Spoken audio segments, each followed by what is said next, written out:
हवं तसं यश काय मिळेना, बरोबर ना? आता ही धावपळ सोडून कुठेतरी लांब निघून जावंसं वाटतंय ना?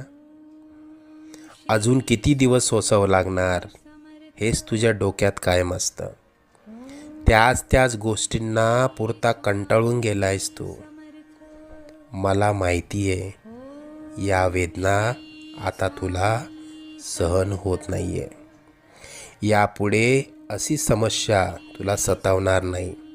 तू आजपर्यंत भरपूर दुःख सहन केलंस. तुझी वाईट वेळ संपून जाईल. त्यानंतर येतील सुखाचे सोन्यासारखे दिवस. बाळा, तू प्रयत्न करत राहा. जिथे तू थांबशील तिथून पुढे तू हाती घेतलेले कार्य आम्ही पूर्णत्वास नेऊ. तू प्रयत्न करत राहा. यश तुझी वाट बघतंय.